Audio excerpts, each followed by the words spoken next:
Olá para você que acompanha os vídeos da Gazeta do Povo e o nosso canal no YouTube. Eu sou Lorena Lafraia e começa agora mais um Fora dos Autos, um programa feito para quem aprecia e defende a liberdade de expressão e se preocupa com os rumos que o Poder Judiciário tem tomado.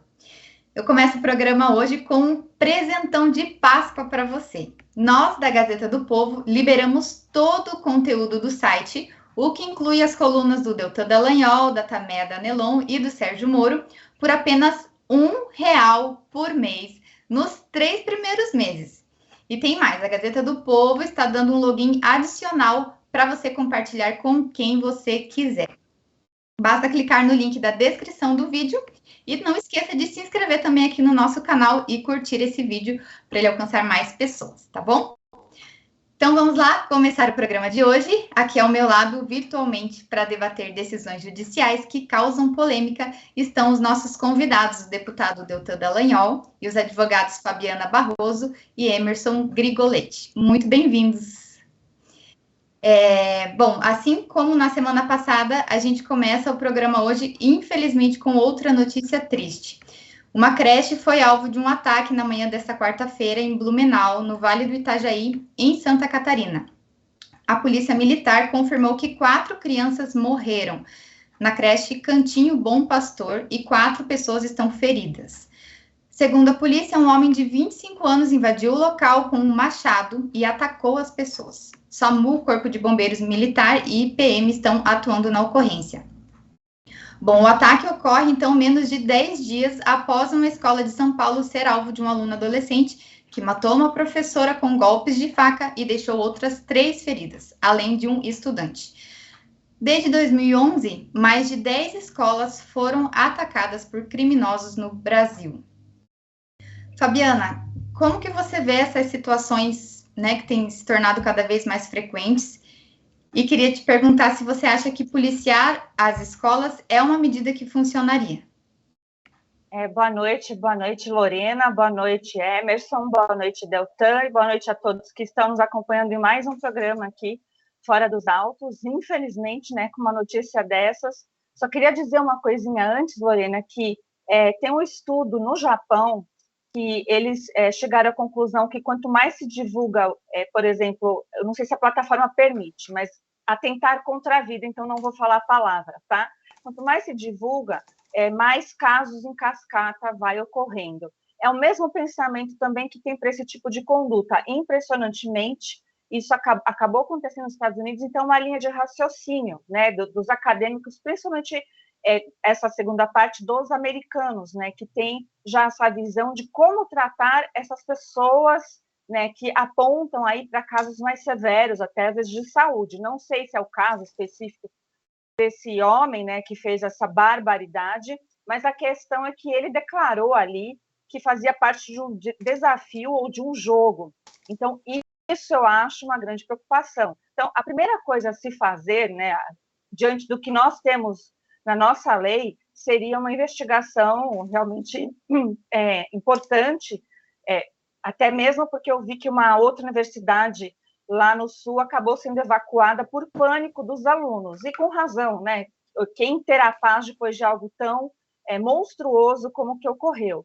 Uma das formas de se mitigar isso, então, é a investigação. O segundo ponto aí é tentar promover debates mesmo contrariando esses estudos que eu acabei de mencionar, porque os debates são importantes, né? Eu vi muita gente pregando nas redes sociais a questão de, por exemplo, pena de morte. O Brasil não contempla essa opção, mas eu acho que o Brasil poderia melhorar no cumprimento da pena em si, né? Eu acho que isso, de todos os crimes perversos que a gente fala, o brasileiro, de uma forma geral, sempre fica muito chateado com a pena que é dada no final do processo e o que, de fato, o criminoso acaba cumprindo, seja por bom comportamento, que para mim é um absurdo, porque bom comportamento diante de um crime bárbaro não ameniza nada, e todo psicopata, esses presos mais perigosos, é óbvio que eles terão bom comportamento, porque eles têm realmente intenção de sair. E aí precisa também discutir a necessidade dos laudos periciais médicos, né, que em alguns processos são ignorados. Vejo aí que talvez fosse uma alternativa de colocar isso em lei, que seja obrigado, esses presos, né, de alta periculosidade, pelos crimes que fizeram no passado, passar aí por exame e não poder ser ignorado pelo juiz, porque o juiz não tem condição médica, né, de uma perícia para avaliar esses termos técnicos. E uma outra coisa que também você perguntou a respeito dos policiais, eu acho sim, não sei se policial tem como fazer esse efetivo, se não for tem que melhorar, eu sempre opto pela polícia, pela justiça, porque somos legalistas, mas de qualquer forma, eu não sou mãe, mas se eu fosse mãe, eu teria muita preocupação dos filhos estarem, né, nas creches ou na escola sem alguma segurança capaz realmente de mitigar esse tipo de ataque. Então, eu sou a favor de colocar detector de metais, mesmo que a gente esteja invertendo os valores da sociedade, né? Porque os inocentes aí, que são as crianças, cada vez mais presos em seus colégios, em suas creches, e os bandidos, de uma forma generalizada, com mais facilidades em fazer algo. Isso tudo é pelo grande problema que a gente sempre fala. A impunidade no Brasil, né, de uma forma ou de outra, acaba dando esses recados, e essas tragédias, aí sim, dá para dizer que são diretamente culpa, né, e ligados a isso, a impunidade que impera no Brasil, e os pouquíssimos casos que são apurados, resolvidos, e a pessoa, de fato, cumpre a pena que o juiz determinou. Deltan, quem é o responsável para gerar essas políticas, né? Seriam os estados ou a União? Queria falar um pouquinho do PRONASSE, a gente comentou sobre o PRONASSE alguns programas atrás, e é um programa que se preocupa muito com os vulneráveis, né? Como a gente comentou. E acho que todo mundo concorda que não há mais vulneráveis do que as crianças, né? Você sabe dizer para a gente se esse programa prevê ou o que esse programa prevê para combater ou impedir esses casos? Olá, Lorena, olá a todos os nossos ouvintes, telespectadores da Gazeta do Povo, Fabiana, Emerson, mais uma vez, prazer enorme estar com vocês.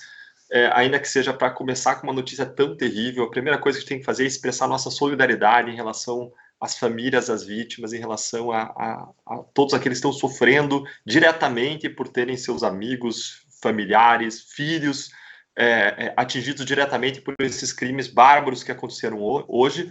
Não existem palavras para expressar nossa indignação, a nossa revolta com esse tipo de conduta, de comportamento. E a gente precisa efetivamente refletir medidas próprias, apropriadas, para a gente reduzir esse tipo de atos brutais, né? Eu ia falar incidentes, acidentes, mas não tem nada de incidente, isso aí são atos voluntários. E como que a humanidade pensou até hoje em fórmulas para você desincentivar esse tipo de comportamento? Bom, em primeiro lugar, tem uma questão cultural. O Brasil não costumava ter esse tipo de incidente até mais recentemente, era muito raro. Nos Estados Unidos existiam mais invasões de escola, com assassinatos em escola do que o Brasil, e agora está surgindo uma onda no Brasil. A gente precisa entender esse fenômeno, entender o quanto que a própria divulgação disso, nos termos em que a Fabiana colocou, incentiva que isso continue acontecendo. Quais são os incentivos para que isso aconteça a partir da divulgação? Esses autores desses crimes, eles não podem ganhar uma notoriedade, porque isso pode acabar funcionando como um reforço para esse tipo de conduta. Eles não podem ser autores de livros, documentários. Essa é uma questão ética, eu acredito que é uma questão que deve ser pensada pelas TVs, pelos jornais, pelo jornalismo. Não pode ser protagonistas de documentários, de livros aclamados, divulgados, porque você acaba incentivando esse tipo de conduta, da mesma forma como já é muito clara a questão ética de não se divulgar suicídios, né, para não estimular esse tipo de comportamento. Então, eu endosso o que a Fabiana colocou. Além disso, essa é uma questão de segurança pública, e segurança pública é tratada primordialmente pelo Estado, é um dever de todos, mas secundariamente vai ser a União e os municípios vão cuidar disso, mas quem é responsável pelo policiamento ostensivo, pelo atendimento de ocorrências, é a polícia estadual, é a polícia militar, que faz esse atendimento de polícia ostensiva, de enfrentamento do crime, e ainda que seja a polícia civil que faça a investigação, ou a polícia federal, conforme o crime seja estadual ou federal. Essas polícias são não ostensivas, a polícia civil e a polícia federal, são polícias investigativas, diferentemente da polícia militar, que é uma polícia ostensiva, por isso que eles usam uniformes, fardas, diferentemente da polícia civil e da polícia militar, e é uma polícia de enfrentamento direto às ocorrências. A gente precisa pensar em fórmulas para ter um botão de pânico, algum modo da gente gerar uma resposta mais rápida do Estado a esse tipo de incidente, especialmente em escolas, em lugares que ficam pessoas mais vulneráveis. Eu desconheço, eu não fui lá agora ao Pronasce, acabou de acontecer, a gente está gravando esse programa logo depois da ocorrência, então não tive tempo de checar se isso está previsto ou não, mas eu dei uma checadinha na lei, qual é o tratamento penal. Como que a humanidade pensou um tratamento, uma resposta a esse tipo de fato para desestimular? Bom, a humanidade se baseou em algo que é intuitivamente um modo de você tratar e de você desestimular comportamentos inadequados, que é o castigo. Isso desde sempre. A gente começou lá atrás com a lei do talhão, né? Olho por olho, dente por dente. A humanidade foi evoluindo, foi buscando dar um tratamento mais civilizado, inclusive para pessoas presas, entendendo que todo ser humano tem que ter um tratamento digno. Mas sempre se entendeu, até hoje, que o castigo é uma parte fundamental, tanto da justiça material, de você retribuir a cada um conforme o seu comportamento, como também da prevenção e evitar que esses crimes aconteçam. Mais tarde, muito mais tarde do que todo o desenvolvimento da humanidade em aplicação de castigo, surgiu uma teoria, que é uma teoria muito em voga, que é a análise comportamental, a análise econômica dos comportamentos humanos. Essa teoria surgiu com a Escola de Chicago, é uma grande escola de economia do mundo, e eles passaram a analisar o comportamento não só na área estritamente econômica, mas todos os comportamentos a partir de uma perspectiva econômica, dizendo o seguinte: as pessoas se comportam de acordo com os estímulos, as consequências positivas ou negativas que vêm do comportamento que elas têm. Então, se uma pessoa ganhar um salário bom para fazer um determinado trabalho, ela vai fazer aquele determinado trabalho. Se ela ganhar uma fortuna, se ela cometer um crime, ela vai se sentir tentada, muitas vezes, a cometer aquele crime. Essa é a leitura da teoria comportamental, da teoria econômica, da análise econômica do comportamento humano. Então, ela analisa quais são as consequências positivas ou negativas que vêm do comportamento e busca estabelecer consequências negativas para comportamentos criminosos, né, penas criminais, para desestimular aquilo. E é um dos mecanismos de enfrentamento disso. E quando a gente olha para a nossa lei penal, eu vejo muita gente hoje querendo, como a Fabiana colocou, querendo pena de morte ou uma prisão perpétua, mas tem que entender como que é o nosso sistema jurídico. Esse é o nosso papel aqui no Fora dos Autos, esmiuçar um pouco dos conceitos jurídicos, explicar, detalhar isso para as pessoas, explicar para as pessoas entenderem o que é possível dentro do nosso contexto da Constituição. E a Constituição brasileira, ela proíbe tanto a pena de morte, tá? Salvo no caso de guerra declarada, a pena de morte é admissível, mas fora de guerra não é possível, e proíbe penas de caráter perpétuo. Onde está isso? Está lá na Constituição, num trecho que fala de direitos fundamentais.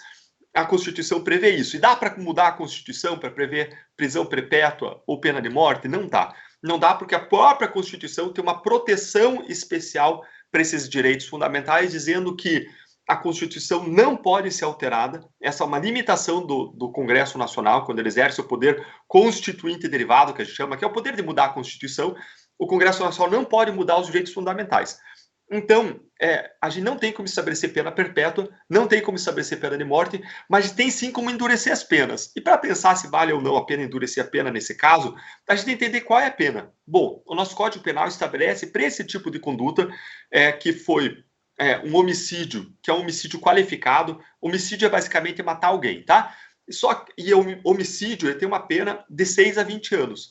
Mas alguns comportamentos de homicídio são mais graves do que outros. Então, o legislador previu no nosso Código Penal que alguns tipos de homicídio, alguns tipos de assassinato vão ser considerados qualificados, ou seja, mais graves do que os outros. E o legislador previu lá que é homicídio qualificado, por exemplo, quando alguém faz um homicídio mediante um pagamento para fazer, quando faz por motivo fútil, como parece ser o caso aqui, quando faz com o emprego de veneno, fogo, explosivo, asfixia, tortura ou outro meio insidioso ou cruel, ou quando ainda se faz de um modo que dificulta a defesa do ofendido. A gente está falando aí de crianças de 5 a 7 anos, é um crime bárbaro. Quando se faz para assegurar a execução, ocultação, impunidade ou vantagem de outro crime, tudo isso são situações de homicídio qualificado. E qual é a pena desse homicídio qualificado, que é o homicídio mais grave? A pena é de 12 a 30 anos. Então, essa pessoa vai responder por homicídio qualificado com pena de 12 a 30 anos. Mas, como matou mais de uma criança, é possível que a pena seja aumentada. O quanto vai ser aumentada vai depender muito da regrinha que o juiz vai aplicar quando for analisar esse caso. Esse caso vai ser submetido a um júri. Todo crime de homicídio, a gente precisa lembrar que é submetido a um tribunal do júri, ou seja, vão ser os pares, pessoas que vão julgar os fatos, as pessoas leigas vão julgar os fatos, não vão julgar o direito, vão julgar os fatos. Esse cara vai ser acusado perante o tribunal do júri. Esse tribunal do júri é acompanhado por um juiz. Ele vai avaliar os fatos e as provas que vão ser apresentados por um promotor depois da investigação policial. E esse júri vai dizer, existiu ou não existiu crime? Esse crime é qualificado ou não? Existem ou não os fatos que fazem esse crime um crime qualificado? Não tenho dúvida de que vai ser esse julgamento nessa direção, né? De que é um crime qualificado, de homicídio qualificado. Mas aí cabe ao juiz aplicar os detalhes jurídicos, regras jurídicas. Existem diferentes regras jurídicas que você pode aplicar aqui quando uma pessoa mata várias outras. Uma regra determina que as penas sejam somadas. Outra regra determina que você aplique a maior pena e aumente ela de 1/6 a 2/3. Você aplique a pena, por exemplo, digamos que ele seja condenado a 15 anos. Você poderia aplicar a pena de 15 anos e dar um aumento de 1/6 a 2/3 sobre essa pena. Segundo uma outra regra, que pode ser que o juiz prefira essa outra regra, eu acho a tendência no caso desses, as penas são aplicadas de modo somado. E aí você teria aí várias penas, 4 penas, salvo engano foram 4 das crianças mortas lá, seriam 4 penas de 15 anos e a pessoa teria uma pena de 60 anos. Existe uma limitação máxima de pena a ser cumprida no Brasil, que é uma limitação de 40 anos, ninguém passa mais de 40 anos na cadeia, existe uma regra que determina isso, a regra era de 30 anos, a meu ver foi um avanço, a mudança que veio com o pacote anticrime do juiz Sérgio Moro, do ministro Sérgio Moro, na época, ministro da Justiça, hoje senador, foi ampliada o período máximo de cumprimento de 30 para 40 anos. Isso, a meu ver, foi um avanço, porque em casos bárbaros como esse, a gente quer se proteger como sociedade, a gente quer evitar que essa pessoa volte, salvo engano, é algo que tem que ser determinado, mas a imprensa noticiou que é uma pessoa que já teria antecedentes, a gente não quer que essa pessoa continue solta para matar outras pessoas, matar outras crianças, matar outras, né, praticar mais mal na sociedade. Acho que vamos usar uma linguagem aqui que algumas pessoas usam, uma das funções do direito penal é uma neutralização do criminoso para que ele não continue praticando crimes ali na sociedade. E, para finalizar, essa pessoa, mesmo sendo condenada vamos dizer, a 20 ou a 60 anos, esse crime é um crime caracterizado como crime hediondo. O homicídio qualificado é crime hediondo, que estabelece isso é uma outra lei, a lei dos crimes hediondos, que dá um tratamento mais duro para esse tipo de situação, estabelecendo regras especiais de progressão de pena. Agora, algo que talvez vá causar desconforto em quem nos escuta e que me causa um certo desconforto é o fato de que mesmo nesses casos de crime hediondo, que precisa de um tratamento tão mais grave, são crimes bárbaros, né, que merecem um tratamento muito grave, ainda assim a legislação prevê a possibilidade de uma progressão da pena. Isso está estabelecido agora em outra lei, que é a Lei de Execuções Penais, lá no artigo 112, estabelece que é possível que a pessoa saia do regime fechado, onde ela começa a cumprir a pena, ou seja, numa cadeia, e vai para o regime semiaberto. Esse regime semiaberto pode significar duas coisas. Ou uma colônia penal agrícola, em que ele trabalha de dia e dorme de noite no estabelecimento, ou hoje já tem se dado a possibilidade da pessoa ficar com uma tornozeleira eletrônica, dormir na sua casa à noite e trabalhar durante o dia fora. O que é um regime muito brando, e a lei permite que exista essa progressão da pena, depois de cumprido 40% da pena, se o apenado, então, tiver sido condenado por crime hediondo, se ele for primário. Eu não sei se, nesse caso, a pessoa é primária ou não. A gente ainda não tem muitas informações sobre o criminoso nesse momento em que a gente está gravando esse programa. Mas, se ele for primário, ele vai poder progredir aí com 40% da pena. Eu tenho desconforto com isso, sabe?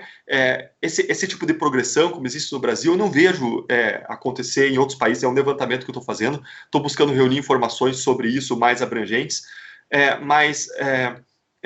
Me causa um desconforto ainda mais quando a gente não tem estabelecimentos próprios para regime semiaberto, para que a pessoa, que são as colônias penais agrícolas, que a pessoa trabalhe e durma no local. Então, esse é o cenário. Estou fazendo o diagnóstico e apresentando simplesmente, esmiuçando qual é o tratamento que o nosso direito dá para esse tipo de situação hoje. A meu sentimento moral, uma crueldade como essa que aconteceu, é o sentimento que a sociedade tem, de que a gente tem que dar uma resposta muito dura, muito firme para esse tipo de comportamento, de modo a desestimulá-lo de modo muito intenso. Emerson, O que você acha que está por trás desses ataques que vem crescendo nos últimos anos, né? Teria alguma maneira de atacar a causa raiz desse problema, né? A origem de crimes como esse? Sim, tudo bem. Boa noite, Lorena. Boa noite, Deltan, Fabiana, a todos que estão nos assistindo. Um prazer imenso estar aqui mais um dia. E ao mesmo tempo muito triste, né? Com essa ocorrência aí que nos abateu na tarde de hoje. É muito chocante, né? Inclusive, na hora do almoço, eu tinha conversado com a esposa, a gente ficou bastante assustado em relação a isso. E a gente chegou até a comentar que talvez fosse o caso de tentar já fazer uma reunião na escola pedindo, né? Para a escola apurar essa questão de segurança, ver se está tudo ok, se talvez não fosse interessante colocar uma segurança privada, né, ou até mesmo solicitar algum tipo de reforço e tal, porque a gente fica preocupado, é uma coisa que, quando acontece, inevitavelmente atinge todo mundo, e quem tem filho, sobretudo em escola, trabalha de manhã, à tarde, às vezes até a noite inteira, fica mais desesperado ainda, né, então eu gostaria de prestar toda a minha solidariedade aqui às famílias, né, dizer que, prestar os meus mais sinceros e profundos sentimentos em relação a essa situação, assim, sem palavras, né, para descrever. Mas, bom, pessoal, vamos lá falar do ponto de vista jurídico, né? Acaba sendo até uma reprise do que a gente disse até em outros programas, né? É uma situação muito complexa, né? Uma situação completamente anômala, não é comum, né? Mas aparentemente está se tornando uma coisa meio cotidiana aqui no Brasil, né? São muitos ataques que aconteceram desde o início do ano. É necessário fazer uma análise multifatorial disso aí, só que, assim, problemas que a gente identifica no Brasil, Lorena, e respondendo justamente essa pergunta, eu já vislumbro ali coisas que a gente já vem apontando no programa ao longo de todo esse período, né? Como, por exemplo, não se sabe ainda, né, pelo menos eu não consegui localizar nenhuma informação, se esse rapaz já teve alguma condenação, mas ele já tinha passagens, tá? Uma matéria que foi publicada pelo G1 falava que ele tinha passagens por porte de drogas, lesão e dano.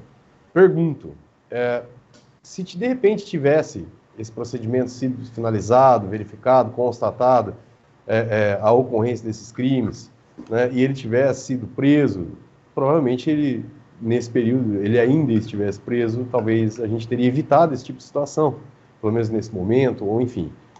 Entra naquela velha questão de punição. No Brasil, a gente tem um arcabouço jurídico imenso, a gente tem mais de 5 mil dispositivos legais que recaem sobre cada cidadão, mas em relação à aplicação das normas, sempre é muito frágil. Então, você pode criar tipos legais, que nem o pessoal até fala, a pena de morte, bom, a pena de morte já está descartado, como bem explicado pelo Deltan e pela Fabiana. Não tem como nesse momento, e eu acho até uma certa insanidade a gente ficar pedindo isso, porque necessariamente teria que ter uma outra Constituição. E acho que a última coisa que o Brasil precisa nesse momento é de uma nova Constituição, nesse momento delicado que a gente vive. Então, isso está fora de questão. Agora, vamos enrijecer a questão penal. Ok, vamos enrijecer, mas antes de tudo, nós temos que dar efetividade ao processo penal, efetividade ao cumprimento de pena, efetividade principalmente à celeridade na prestação da tutela jurisdicional. Não dá para a gente ficar aí com situações em que processos levam anos e com incontáveis benefícios ao réu. Então, por exemplo, uma situação dessa, acho que o que mais revolta, obviamente que as famílias vão passar pelo luto, e talvez elas ainda tenham que sofrer ainda mais em saber que, de repente, daqui 2, 3 dias, aí, quando tiver a audiência de custódia, e essa pessoa já seja solta. Porque tem uma brecha, de repente ele alega simplesmente, olha, eu fui agredido durante a prisão, em flagrante, de repente ele ser liberado. E aí, de repente, a pessoa que assassinou o seu filho, que fez uma barbárie dessa dentro de uma escola, com crianças de 5 a 7 anos, está solto andando na rua novamente. E sabe o que é pior? É possível de a gente ver ele cometendo um outro ataque. E a gente fica completamente vulnerável. Isso se ele não for para cima das famílias. Então, esse tipo de situação que a gente precisa mudar no Brasil antes de qualquer coisa. Eu entendo, e até a gente vai tratar disso mais a fundo ao longo desse programa, que enquanto a gente não tiver um sistema penal em que garanta uma efetiva punição, uma punição mesmo efetiva, olha, a pessoa cometeu e que garanta uma segurança mínima para a sociedade, não tem a menor chance de a gente reverter esse quadro. Além, é claro, de medidas preventivas, como, por exemplo, a gente já tinha dito no programa passado, a necessidade de policiamento ostensivo, eu tenho certeza, até por fundamento na teoria que eu havia mencionado, da persuasão racional, de que isso certamente inibiria, ele entrou, conforme relatado nessa matéria, essas matérias foram publicadas, que ele entrou com uma machadinha na escola. Né? Então, se de repente tivesse um policial ali armado, né, e notasse ele correndo com a machadinha, ele conseguisse alvejá-lo, com certeza ele não teria, ou pelo menos diminuiria muito aí a chance de ele ter cometido uma agressão sequer a uma criança. Né? Então, assim, não teve absolutamente nada disso. A escola está vulnerável. Ele simplesmente pulou o muro, invadiu a escola e saiu atacando crianças, né, pegando de surpresa. Ah, Emerson, mas poderia acontecer do mesmo jeito? Poderia, mas pelo fenômeno da persuasão racional, essa tese, essa teoria da psicologia, ela indica que sim, há uma redução significativa em relação à inibição do cometimento desse tipo de crime. Por quê? Porque a pessoa acaba sendo exposta a maior risco.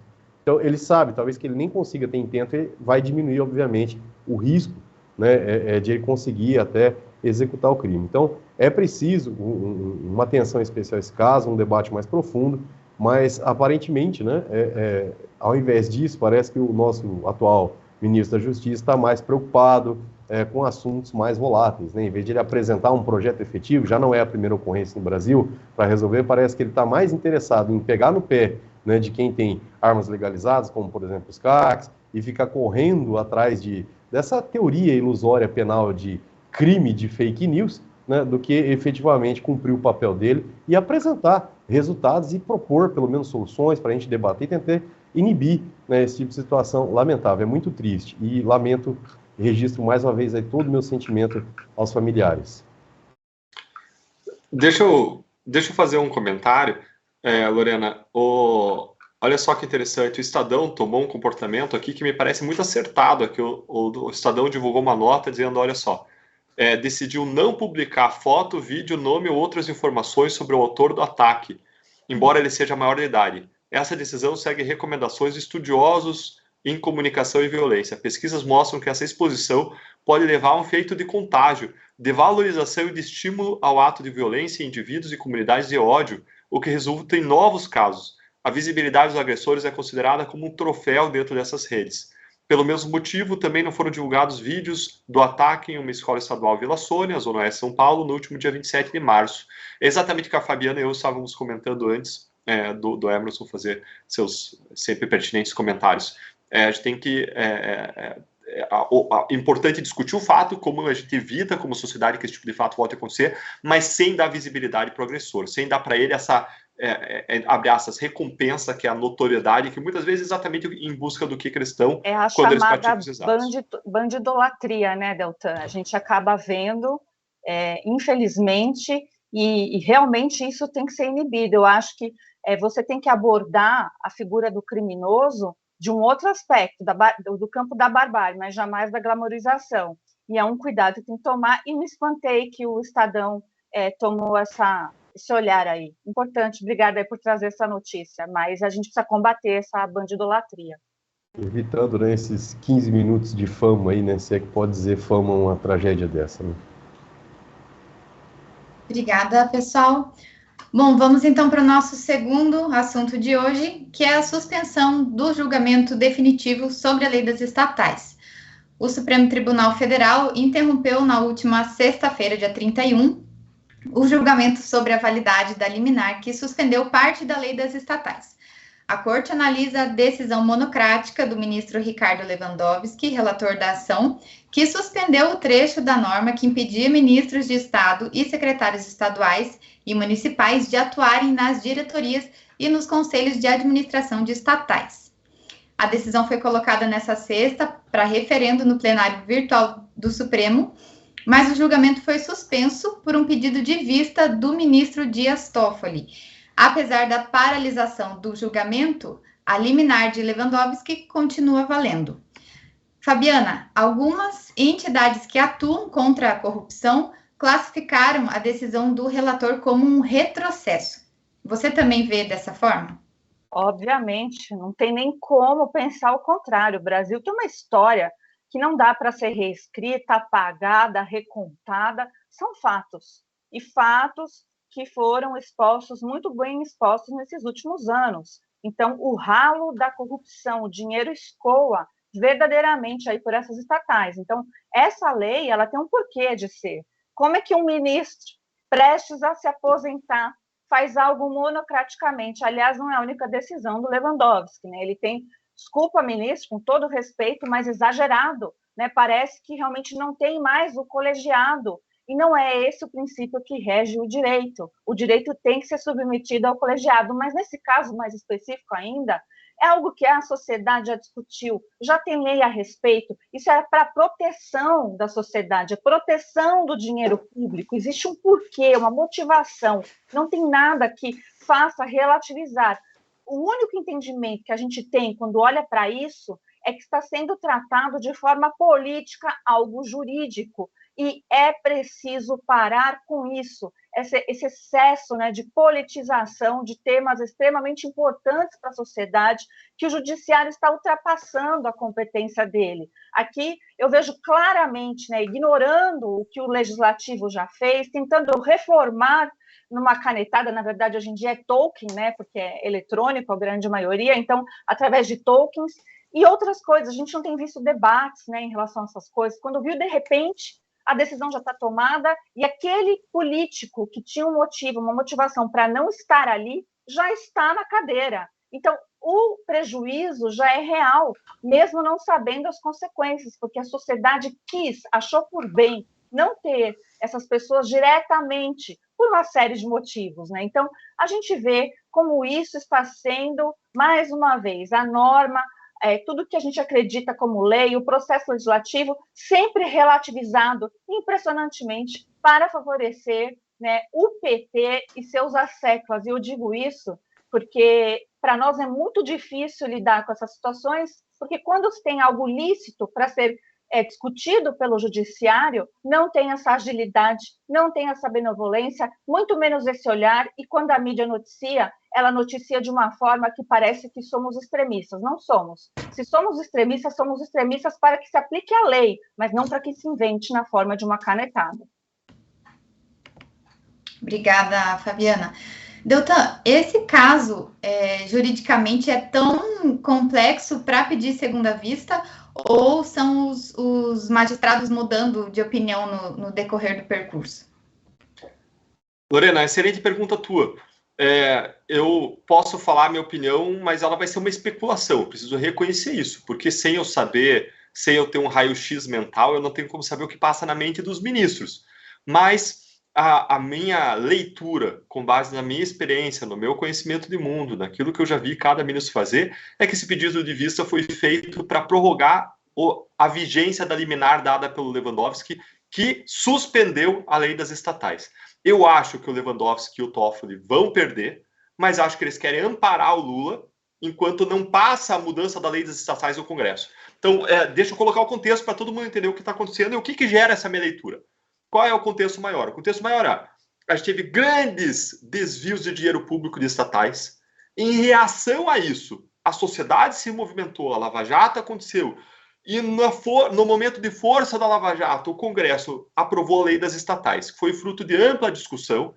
E essa lei ela veio trazer alguns mecanismos para tentar impedir novos desvios. Mecanismos de governança. Hoje, todas as grandes empresas falam de governança. O que é uma boa governança? É você estabelecer mecanismos de freios e contrapesos para garantir integridade, para garantir boas decisões. E a lei das estatais veio nessa direção. Uma das medidas da lei das estatais foi exatamente proibir que pessoas com vínculos políticos partidários recentes sejam nomeadas para executivos, para chefiar, no Conselho de Administração das estatais. A gente está falando de centenas de cargos da administração pública federal, ligados à administração pública federal, né, indireta, as estatais, poderiam ser nomeados com critérios político-partidários, mas a lei vedou isso para quê? Para que sejam nomeadas pessoas técnicas, com experiência, com conhecimento. Então, se você vai escolher alguém para a Petrobras, tem que escolher pessoas que conheçam o mercado de petróleo, que conheçam a área de atuação em que a pessoa vai trabalhar, por exemplo, na diretoria de compliance, alguém que conheça de compliance, que tenha uma reputação, tenha um histórico, tenha uma experiência nesse assunto. E não um político porque ele foi do comitê, porque ele trabalhou na campanha, porque se quer fazer agora das estatais um grande cabide de emprego. Então, a lei das estatais proibiu isso. E, assim, valeu a lei das estatais até agora recentemente. Quando o Lula entra, e lembrem que a indicação política, o loteamento político das estatais foi um instrumento de corrupção no passado. Porque pessoas técnicas, com experiência, com ética, elas não vão se dobrar a esquemas de corrupção. Elas não vão facilitar, elas não vão praticar, elas não vão se envolver em esquemas de corrupção. Mas os partidários de projetos megalomaníacos de poder, que veem o poder como um fim que justifica meios desviados, como a gente viu acontecer no Mensalão, no Petrolão, eles viam a manutenção e expansão do poder como um fim que justificava a corrupção e uma série de crimes, o que é absurdo. Essas pessoas, partidários dessa ideia, que estão no mesmo grupo político, podem sim entrar lá e ter a disposição de cruzar todas as barreiras éticas e de expor a sociedade, de violar a confiança que a sociedade depositou sobre eles, para facilitar e para promover os seus objetivos partidários, políticos, de poder, de ampliação de poder, de estabelecimento de um Estado socialista. É o objetivo que está lá na cartilha do Partido dos Trabalhadores até hoje. E essas pessoas podem sim, como já fizeram no passado, diversas delas, facilitar e atuar em prol de esquemas grandes de corrupção. Então, quando o PT entra no poder, ele mira na lei das estatais. Ele fala, vou derrubar essa previsão que impede a nomeação político-partidária. E aí tem duas ações que são adotadas a partir desse momento. Uma ação no Congresso Nacional e uma ação via judiciário, via Supremo Tribunal Federal. Bom, no Congresso Nacional, o PT manda e apressa e apoia e se articula para derrubar e mudar a lei das estatais em 2 pontos. Tirar a vedação de nomeações políticas, a proibição de nomeações políticos partidárias. Então, eles trabalham para isso, para derrubar essa proibição, que era tão importante na lei das estatais. Em segundo lugar, para ampliar muito a verba de imprensa, a verba de publicidade que vai ser canalizada para todos os veículos de imprensa, como eu mencionei até na nossa conversa passada, o que acaba sendo um instrumento de influenciar o modo como a imprensa noticia, as pautas da imprensa e por aí vai. Então, eles adotam essas 2 frentes e conseguem aprovar isso na Câmara no ano passado. Isso vai para o Senado Federal. E agora, recentemente, saiu na semana passada uma matéria que mostrava que Lula e Pacheco já tinham entrado em acordo para aprovar aquelas mudanças das leis estatais. Mas veja que até aprovado no Congresso, nas 2 casas, não está valendo. E o Lula não poderia fazer nomeações político-partidárias. Aí entra a segunda frente de trabalho deles. E o que eles fazem? Eles atuam para que seja conferida uma medida liminar, seja tomada uma decisão numa ação proposta pelo PCdoB, pelo Partido Comunista do Brasil, esse caso foi a julgamento, ele estava debaixo das asas do ministro Lewandowski, e colocou em julgamento. E o ministro André Mendonça, quando ele viu isso, ele é uma pessoa que tem experiência de Controladoria Geral da União, ele tem uma experiência de Advocacia Geral da União, a minha leitura é que ele deve ter achado isso um absurdo, e falou, não, vou pedir vista para fazer um voto bem fundamentado, dizendo que isso aqui é um absurdo. Essa é a minha leitura. E aí ele pediu vista. Só que o Lewandowski, sabendo que o PT, que o Lula queria fazer as nomeações para ontem, ele pensou, poxa, se o André Mendonça pedir vista, tem 90 dias que vai demorar para isso, para voltar. Ele pode devolver esse pedido de vista depois de 90 dias. Aí o Lewandowski fez uma coisa que não está prevista em lei. Pelo contrário, a lei veda isso. O que ele fez? Ele pegou e deu uma liminar. Ele deu uma liminar na ação quando a liminar, pela nossa lei, veja o que prevê a nossa lei que trata desse tipo de ação, tá? É a Lei 9.868/99. A lei, ela fala o seguinte, que havendo pedido de medida liminar, de medida cautelar, o relator, em face da relevância da matéria e de um seu especial significado para a ordem social e para a segurança jurídica, poderá, após a prestação de informações, no prazo de 10 dias e a manifestação do advogado da União e Procurador-Geral da República, no prazo de 5 dias cada, submeter o processo diretamente ao tribunal, ao plenário, que vai ter a faculdade de julgar definitivamente a ação. O que essa previsão trouxe? Ela disse o seguinte, olha, não vamos mais ficar dando liminar por um ministro, vamos levar isso para o plenário. Se tiver que decidir rápido, a gente decide rápido, mas em plenário, e não individualmente. E o Lewandowski atropelou tudo isso e deu uma liminar exatamente no sentido que o Lula e o PT queriam exatamente nesse momento, suspendendo provisões, regras da lei das estatais. Então, ele atropelou o procedimento e mais, não tinha... Gente, qual que era a urgência para isso? Sempre que você vai dar uma liminar, um dos requisitos é a urgência. Qual é a urgência quando a lei já está valendo há 7 anos? Sem qualquer dano econômico e social. Tem urgência coisa nenhuma. Então, ele atropelou o rito da lei, atropelou os requisitos para dar uma liminar, e pegou e deu essa liminar logo depois que o André Mendonça pediu vista, o André Mendonça devolveu o caso, e a minha leitura é que o caso devia estar pendendo para um julgamento favorável à manutenção da lei das estatais. E aí agora a gente tem esse pedido de vista do ministro Dias Toffoli, que foi também advogado do Partido dos Trabalhadores, tem uma ligação com o governo, e ele pede esse pedido de vista impedindo que o julgamento aconteça e garantindo que aquela liminar do Lewandowski continue a valer. E provavelmente vai continuar a valer até que o Senado, eventualmente, ou provavelmente, de acordo com a notícia que saiu, aprove a mudança da lei das estatais, que vai ser um imenso retrocesso. Essa é algo que tem que me preocupar, tem que preocupar todo mundo que está assistindo, porque significa você estabelecer regras que vão permitir o loteamento político e vai colocar as peças no lugar para que grandes esquemas de corrupção, como a Lava Jato identificou, voltem a acontecer no nosso país. Obrigada, Deltan. Para fazer minha pergunta para o Emerson, eu já quero emendar o nosso próximo tema, que é a aposentadoria do Lewandowski e a provável indicação de Zanin para o STF. O Lewandowski anunciou na última quinta-feira, dia 30, então, sua aposentadoria para o dia 11 de abril. O ministro decidiu antecipar em um mês a sua aposentadoria. A legislação determina que os magistrados devem deixar a corte ao completar 75 anos. Lewandowski fará 75 anos no dia 11 de maio. E agora caberá ao presidente, Luiz Inácio Lula da Silva, indicar um novo nome para a corte. Emerson, como que funciona essa ideia do presidente indicar amigos e advogados pessoais e conhecidos para esse cargo? Isso é comum, de certa forma, ou não? Sim, Lorena, até aproveitando e emendando aí a continuidade do que o Deltan falou, né? Ele disse, não, mas qual que é a urgência? Deltan, a urgência é total, né? A urgência é a seguinte, a urgência é que, com essa decisão, 272 postos nas diretorias executivas, 315 no conselho de administração dessas empresas, né, com remunerações anuais que variam de 214 mil a 3 milhões, que estão em jogo. Ou seja, ao que parece, a urgência ali, né, e aí, obviamente que eu estou sendo irônico, né, a urgência ali é do atual governo, né, de indicar os interesses deles ali, ou para, de certa maneira, recompensar pelo apoio na época de eleições, etc. Ou seja, o que está em jogo ali são os interesses do PT, não os interesses do Brasil.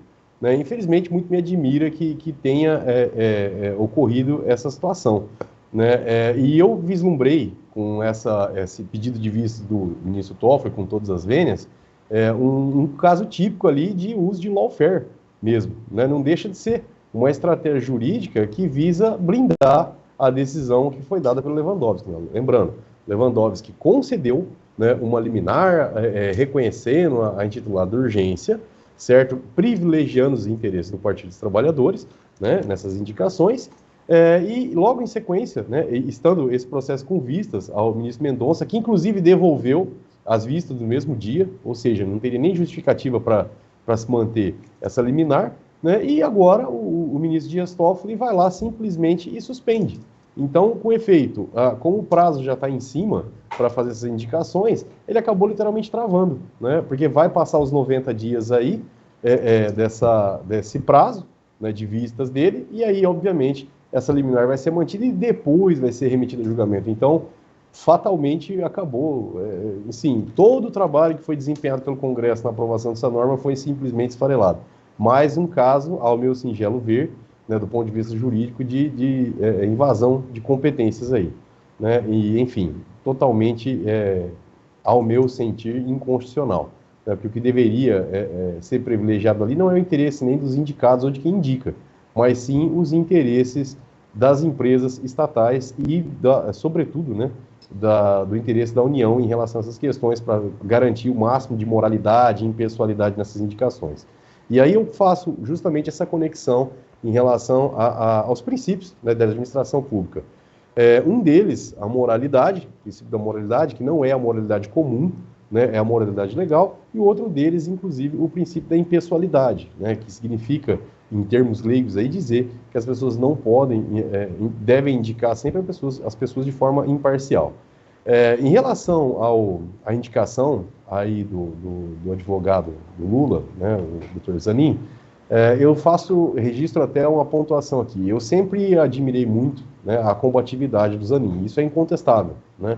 Não tem como falar que ele não é um advogado muito combativo, que insiste, persiste, enfim, usa de todos os recursos, nem penalista ele é, né, mas ele tem um grande domínio na área de processo civil e, enfim, não deixa de ser um grande advogado. Porém, muito me admira, né, essa indicação, Lorena, e até deixo aqui um parênteses aqui, né, e um breaking news, vamos dizer assim, e dizer que me espanta, né, um ministro Lewandowski fazer, né, corroborar com essa indicação, e o próprio presidente Lula indicar esse advogado, tendo havido toda essa celeuma já que houve aí nos últimos anos em relação a essa questão de parcialidade do Supremo, né, das pessoas, da sociedade indagando se o Supremo de fato tem agido de uma forma respeitando a imparcialidade, né, e pontuando inclusive um ponto que é o seguinte: muito me admira que o presidente Lula esteja indicando um advogado que, muito mais do que ser advogado pessoal dele, é um advogado que pede para abrir investigações de outros advogados. Por qual motivo? Alegando que o advogado é advogado de pessoas da direita. Pois bem, o Zanin assinou várias representações aí, durante o período eleitoral, pedindo para investigar advogados de pessoas tidas como do espectro político de direita. Tá? Então, como que a gente pode cogitar na indicação de um ministro ao posto mais importante do judiciário brasileiro, um advogado que não respeita os advogados, né? Porque se ele indica que um advogado deve ser investigado porque a motivação, que ele colocou isso expressamente nesses pedidos de investigação, nas AIJs que estão rodando lá no Superior Tribunal Eleitoral, como que ele pode indicar como motivo da investigação o fato da pessoa ser advogado de direito? Não, esse advogado advoga para pessoas da direita, ele deve ser investigado. Isso é um constrangimento, isso é uma clara perseguição. Tá? E eu estou falando isso com conhecimento de causa, porque eu consultei esses processos. Tá constando lá que ele tem pedido abertura de investigação contra advogados do Brasil. Prestem atenção na gravidade dessa situação. Nós estamos tendo uma pessoa que está sendo indicada a ministro da mais importante corte do país, que é advogado, mas que ele quer que abra investigação contra advogados pela razão dessas pessoas serem advogados de pessoa da direita, né? Isso é crime agora? Advogar para pessoas da direita é crime? Esse é o questionamento que eu deixo, né? E se for para levar dentro do aspecto político, o que dizer então do próprio Zanin, que é advogado pessoal do Lula e agiu durante aí toda a Lava Jato, né? Então, assim, é inconcebível isso, né? Não dá para acreditar que um advogado se preste a um papel desse. Eu, com todo respeito a todos os clientes que eu tenho, se eu tivesse numa situação dessa, eu falo, olha, meu amigo, simplesmente, você vai me desculpar, mas esse tipo de petição eu não vou assinar. Né? Onde já se viu pedir para investigar um colega porque ele é advogado de um partido político? Outro detalhe, ou porque ele tem, simplesmente ele advoga para um partido político. Isso é inconcebível. Né? Isso é perseguição política, ou seja, a gente vai realmente inaugurar uma nova fase no Supremo, onde a gente vai ter advogados que pedem para investigar advogados que advogam para opositores políticos. Né? Isso é ditadura. Né? Isso não é democracia, isso não é respeito. Então, a gente já começa mal nessa nova formatação do Supremo, e eu gostaria de registrar aqui esses pontos aí que são bem críticos. Né? Eu não tenho como apoiar, em que pese todo o prestígio e todo o respeito que eu tenho pelo Dr. Zanin como advogado, ele se prestar um papel desse pedindo para investigar advogados simplesmente porque são advogados de pessoas da direita. Advogar não é crime, seja para a direita, para a esquerda, seja lá para quem for. Obrigada, Emerson. Fabiana, como que a gente pode resumir a atuação do Lewandowski neste tempo de Supremo? Com o que ele contribuiu e o que você acha que é questionável? Difícil essa pergunta para mim, porque eu vejo claramente o ministro Lewandowski sendo esse ministro totalmente político. Eu realmente não me recordo, eu assisto os julgamentos do Supremo faz muito tempo, e eu sempre vi dessa forma que eu estou falando. Eu vejo com muita tristeza. Não tem realmente, até o legado dele, né, que ele pensa por um assessor também acho complicado, mas os nomes cogitados aí são bem difíceis para todos nós aqui do mundo jurídico.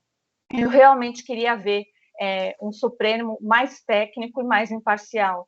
Então, eu lamento muito, mas foram anos, e esses anos aí foram decisões muito complicadas, e se eu fosse dizer uma delas, foi o fatiamento da lei de impeachment, permitindo que a ex-presidente Dilma ficasse, né, com seus direitos políticos sem nenhuma sanção, nenhum castigo aí pelo que ela fez, e foi comprovado aí pelo próprio poder aí que estava, e o processo legislativo e judiciário chegou à conta que sim.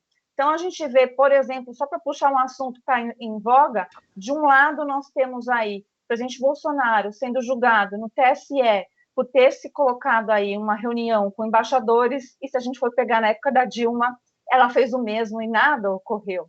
Então, é isso que a gente fala, né? A paridade de armas, a igualdade, a isonomia.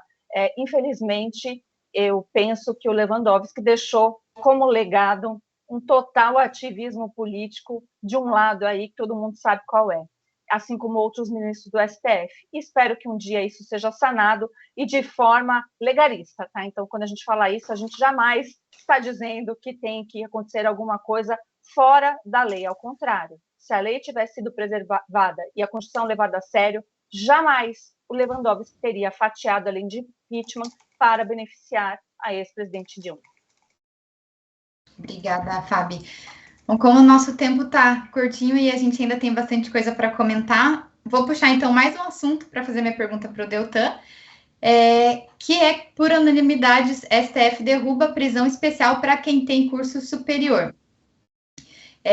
Então, o julgamento aconteceu no plenário virtual da Corte, modalidade na qual os ministros inserem os votos no sistema e não há deliberação presencial. Os 11 magistrados da Corte votaram até a noite da sexta-feira, dia 11, para suspender o artigo do Código de Processo Penal que estabeleceu a medida. O Supremo já havia formado maioria para declarar inconstitucional a regra na última quinta-feira.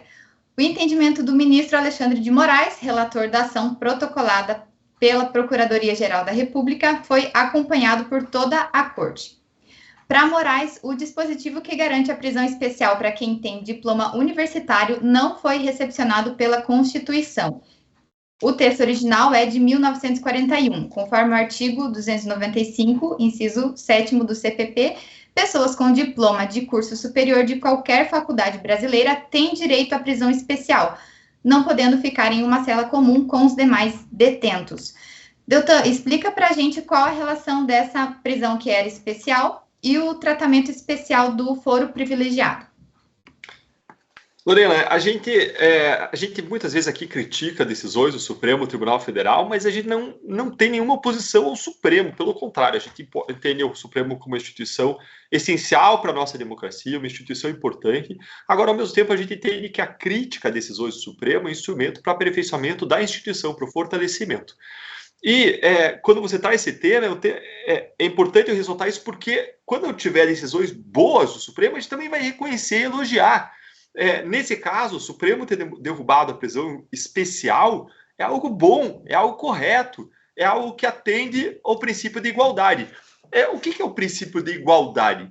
O princípio de igualdade é basicamente, você tratar todo mundo de modo você tratar cada um conforme as diferenças que a pessoa tem. Você trata todo mundo igual, mas as pessoas diferentes, sempre que existe uma razão para você tratar ela de modo diferente, você dá um tratamento diferenciado, ou seja, tratar todo mundo igual na medida das suas igualdades, das suas características similares, e diferente na medida das suas diferenças. Quando a gente estuda o princípio da igualdade na faculdade, a gente até vai estudar um detalhamento maior. A gente fala assim, olha, quando você dá um tratamento diferenciado, ele atende à igualdade, o princípio da igualdade, quando esse tratamento diferenciado, ele tem uma correlação lógica com uma diferença daquela pessoa ou daquela situação. Então, por exemplo, você dá um tratamento diferenciado para pessoas que têm deficiência. Você coloca lá uma vaga especial para a pessoa parar no shopping. Tem justificativa, uma lei prevê isso? Sim, por quê? Porque a pessoa que tem uma deficiência, ela tem uma dificuldade maior de locomoção, uma dificuldade maior de ambientação, e você dá aquela vaga especial, você está dando um tratamento para ela que tem uma correlação lógica com a diferença, com a necessidade dela específica. Então, o princípio da igualdade não determina só que você trate de modo igual todo mundo, mas que você trate cada um segundo as suas próprias diferenças. E a questão que se colocou perante o Supremo Tribunal Federal e foi levada pelo Procurador-Geral da República, ou seja, pelo chefe do Ministério Público Federal, numa ação de descumprimento de preceito fundamental, é uma ação que você pode questionar regras, você pode questionar preceitos da lei, inclusive, ou outras situações, mas essa ação ela levou o seguinte, a seguinte situação, dizendo, olha, a nossa lei processual, que é de lá de antes da Constituição, essa lei processual, ela prevê uma prisão especial para quem tem diploma de curso superior. E a questão que se coloca é, o fato da pessoa ter um diploma de curso superior justifica ela ter esse privilégio da prisão especial, ela tem um tratamento diferenciado, no sistema penal, e, a meu ver, a resposta correta, e que foi dada pelo Supremo Tribunal Federal, foi não justifica uma diferença de tratamento prisional. A pessoa ter um diploma de curso superior permite que você dê alguns tratamentos diferenciados para ela. Por exemplo, se a pessoa tem um cargo público de engenharia a ser preenchido, só pode concorrer para aquele cargo público de engenharia a pessoa que tem um diploma de curso superior. O diploma de direito, se a pessoa vai concorrer a um cargo de procurador da República, de procurador do município, de advogado e juiz, só pode concorrer quem tem o diploma de curso de direito. Você está dando um tratamento diferenciado, mas que tem uma correlação lógica com as necessidades daquela função. Agora, se a pessoa pratica o crime, não importa se a pessoa tem ou não diploma.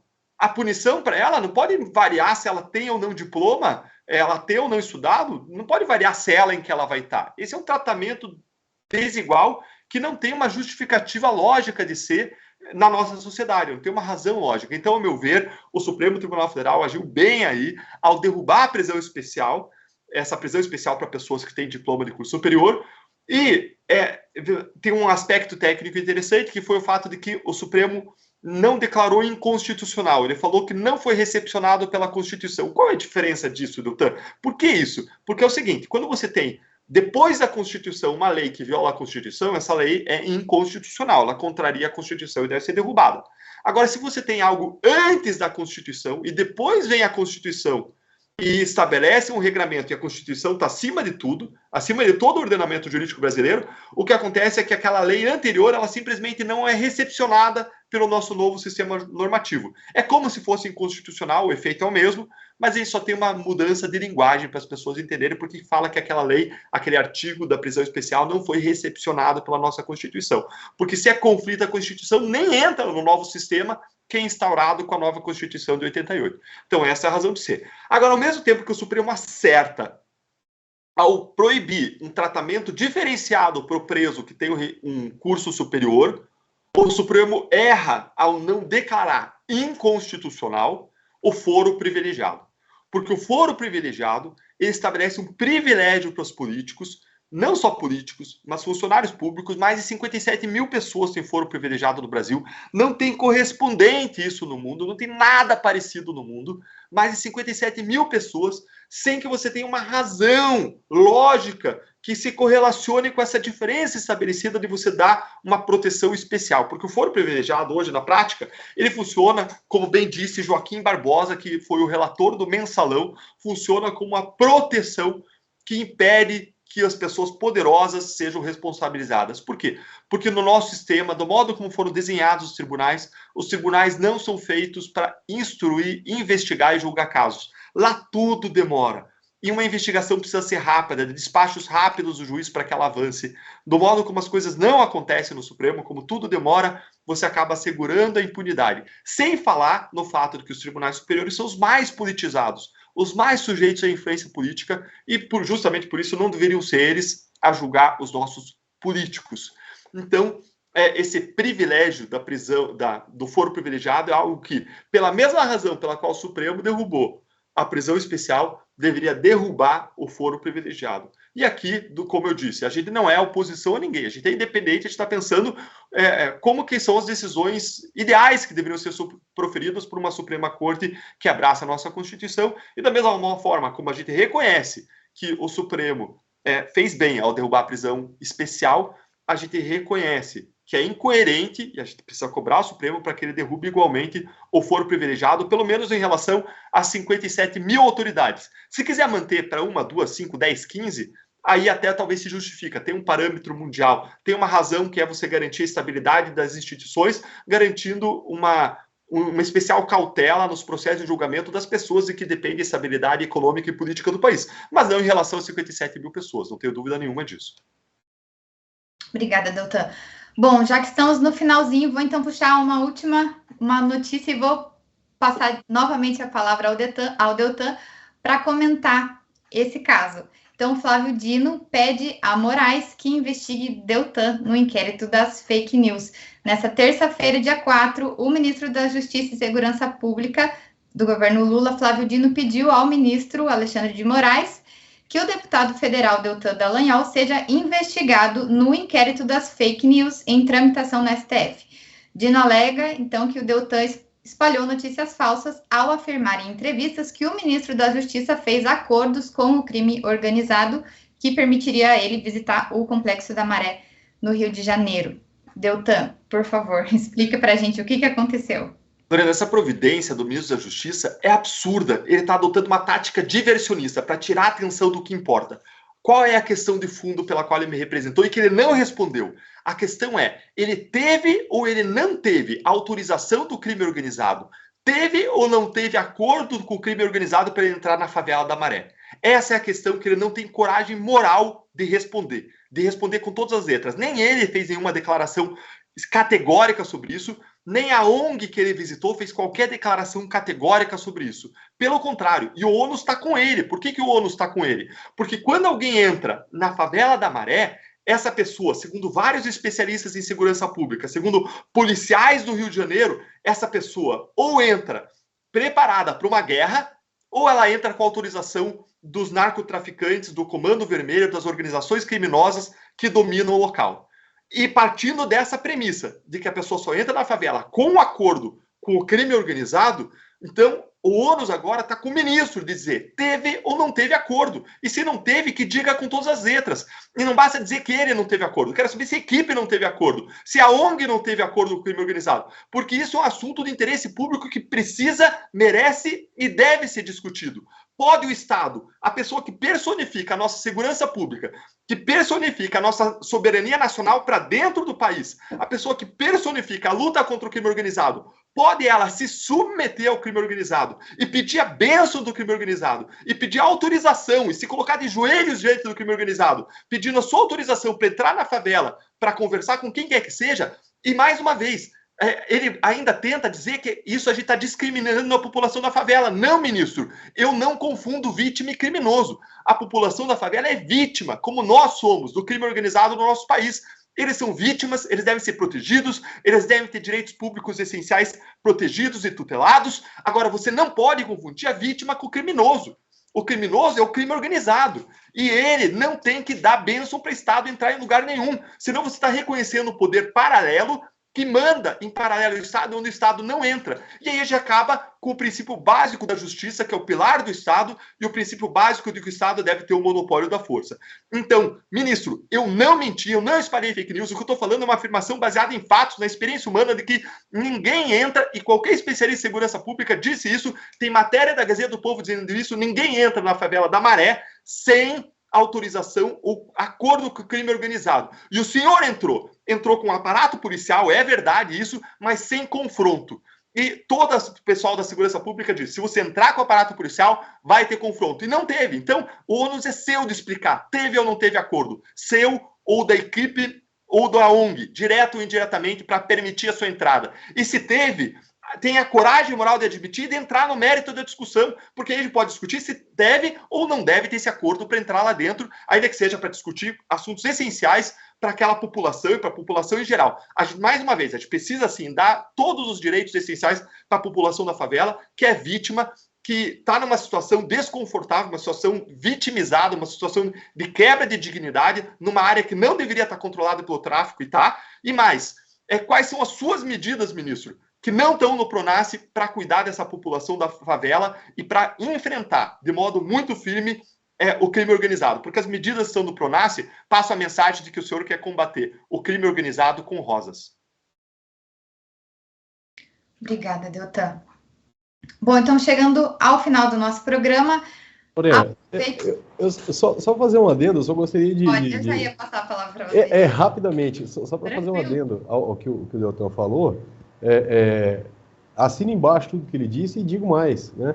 O ministro que adora, né, participou inclusive da audiência pública lá, ficou debochando, né, que ele é um grande jurista, que ele entende tudo, que ele sabe tudo, pedindo para incluir um deputado, no caso o Deltan, né, no inquérito cujo objeto é, segundo a portaria 69 de 2019, investigar a existência de notícias fraudulentas, denunciações caluniosas, ameaças, infrações revestidas de ânimos caluniante, difamante e injuriante que atinge a honorabilidade e a segurança do Supremo Tribunal Federal e de seus membros. Gostaria de perguntar ao ministro Flávio Dino. O ministro Flávio Dino está fazendo parte do Supremo? Então, se o senhor é só o ministro de Estado, o senhor não é ministro Supremo, está completamente perdido o seu pedido, porque existe limite para a investigação. E o limite desse processo é para investigar esses fatos específicos. Tá? O senhor não pode utilizar o inquérito como arma de vingança para perseguir opositores. O senhor não pode flexibilizar. O senhor que é um grande jurista, tenho certeza absoluta que o senhor tem plena consciência de que todo processo tem os limites da lide. E os limites da lide são fixados ali, logo no início da instauração. Essa portaria diz que é para investigar situações relacionadas a ministro do Supremo, seus membros e familiares. E em nenhum momento está dizendo que é permitido para investigar ministros de Estado como o senhor. Então, acho que o senhor, como jurista, deveria também explicar para a população por que o senhor agiu dessa maneira e fazendo literalmente essa perseguição política contra o deputado Deltan. Eu queria acrescentar uma coisa, Lorena, se você me permitir. Claro. O ministro da Justiça pediu a investigação de Deltan. Quando ele não respondeu, ele não se desincumbiu do ônus de afirmar se existiu ou não essa autorização para ele entrar na favela da Maré. Agora, ao mesmo tempo, o presidente Lula, o chefe dele, atacou as instituições, atacou subordinados dele que ele tem o dever de proteger, dizendo que a investigação contra o PCC, que planejou um atentado contra a vida do Moro e da família dele, seria uma armação. Ou seja, o Lula não só espalhou uma grande fake news, uma notícia evidentemente falsa, mas atacou as instituições, os subordinados do Ministério da Justiça, o próprio Ministério da Justiça, que ele tem o dever de proteger. E a questão que fica é, qual é a providência que o ministro da Justiça adotou ou adotará em relação a isso? Porque ele oficiou o Supremo Tribunal Federal para me investigar, por me ver como um adversário político, mas não fez nada contra a fake news escancarada do chefe dele, do presidente da República. Quando eu não fiz fake news, e o ONU está com ele de dizer se ele entrou com autorização ou não do tráfico do crime organizado na favela da Maré. Então, o que a gente vê é que esse Brasil da Esperança que eles venderam na campanha não tem nada de Brasil da Esperança. Ele se converteu, sim, em Brasil da Vingança. Fábio, você quer comentar para a gente também essa notícia? Eu quero. Eu só quero assinar embaixo. O que ambos disseram, realmente eu estou assim, foram traduzidos os meus pensamentos e minhas palavras, tanto pelo Deltan quanto pelo Emerson. É realmente uma inversão aí. A explicação do Emerson que essa portaria, mas esse objeto ele é volátil, né? É algo tipo fluido, uma coisa muito estranha no mundo jurídico que não existe.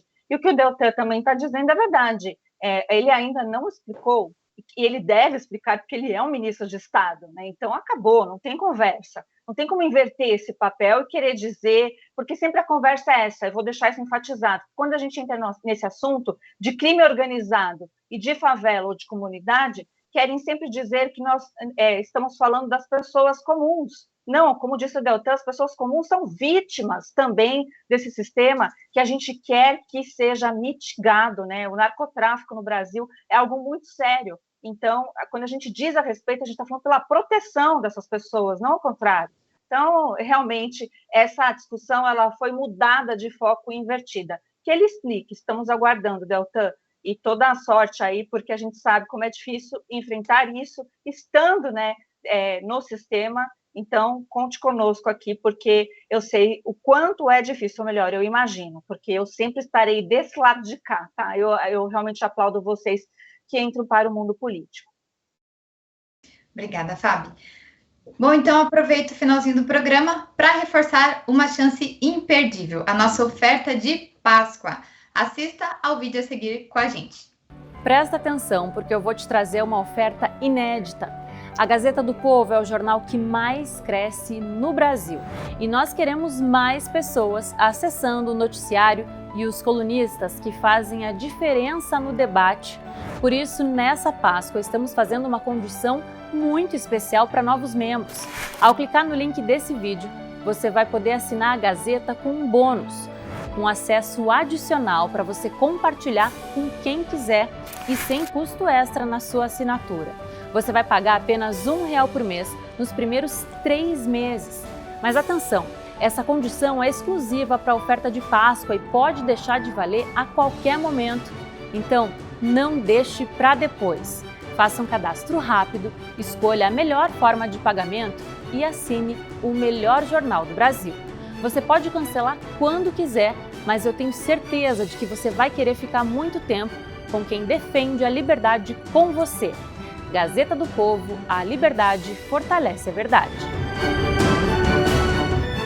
É isso mesmo que você ouviu. Se você assinar agora mesmo a Gazeta do Povo, você paga apenas R$1 por mês nos primeiros 3 meses e ganha um login adicional para compartilhar com quem você quiser.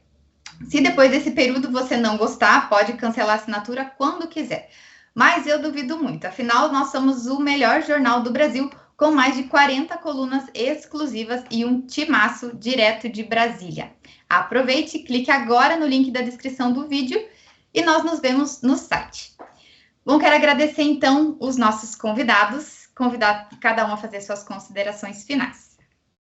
Eu vou aproveitar então, já vou deixar uma feliz Páscoa para todo mundo, né? Que o pessoal lembre o significado da Páscoa.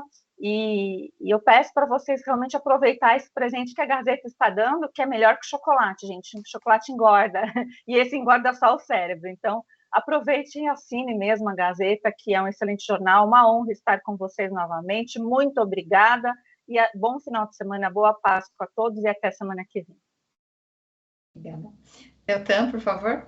Bacana, valeu, Lorena. Bom demais, vou estar com vocês. Fábio, Emerson, Lorena, show. Pessoal que tem uma excelente Páscoa. Vocês sabem que às vezes as pessoas focam no Natal e não na Páscoa como data central cristã, mas no cristianismo a Páscoa é mais importante do que o Natal, porque a Páscoa ela traz a ressurreição de Jesus, a prova da sobrenaturalidade de Jesus, traz a reconexão com Deus, traz o sacrifício que traz a vida, que traz a vida eterna, que traz a salvação. A Páscoa é o momento da gente estar se reconectando com Deus, com as pessoas ao redor, verticalmente com Deus, com as pessoas ao redor, ele está nos investindo um tempo em família mesmo, em busca de um fortalecimento do espírito. Então, que a gente possa, agregando aqui ao que a Fábia disse, que a gente possa estar nesse momento de Páscoa, fortalecendo a nossa barriga com chocolate, fortalecendo o espírito nesse momento especial, de reflexão, de oração, de conexão com Deus e com as pessoas ao redor, e que a gente possa também estar fortalecendo as nossas mentes com o excelente conteúdo da Gazeta do Povo, que eu assino há tempo e recomendo a todo mundo que assine também. Emerson? Bom, pessoal, espero que vocês tenham todos, né, em primeiro lugar, gostado de mais esse programa. Para mim, sempre um prazer e uma honra estar com a Lorena, com a Fabiana, com o Deltan aqui. Me sinto muito prestigiado de estar com vocês, poder participar. E dizer, né, que esse período de quaresma eu sofri bastante aí, que eu fiz uns propósitos aí que está difícil, mas graças a Deus estou conseguindo cumprir aí, se Deus quiser, a Páscoa aí a gente vai comemorar, né, a ressurreição de Jesus. E gostaria de, se você não fez, né, deixar o convite aí para aproveitar, inclusive, para esses últimos dias aí, antes da Páscoa, né, para fazer algum propósito, né, pedindo uma proteção para você limpar, se arrepender aí das coisas, tentar melhorar, né, como ser humano e como pessoa, que acho que é o que é uma das nossas missões aqui, né, e, obviamente, se conectar a Deus, né. Então, gostaria de pedir para você também assinar a Gazeta do Povo, né, assine a Gazeta do Povo, nos ajude a continuar trazendo aqui um jornalismo de qualidade, com programas bem dinâmicos e, enfim, continuar esse jornalismo de coragem que a gente tenta desempenhar aqui. Então, um grande abraço a todos, uma feliz Páscoa e até a semana que vem, se Deus quiser. Para trás, nem para pegar impulso. Valeu, pessoal. Obrigada, então, a você também que nos acompanhou até aqui. Uma feliz Páscoa para você e para sua família e até semana que vem. Tchau, tchau.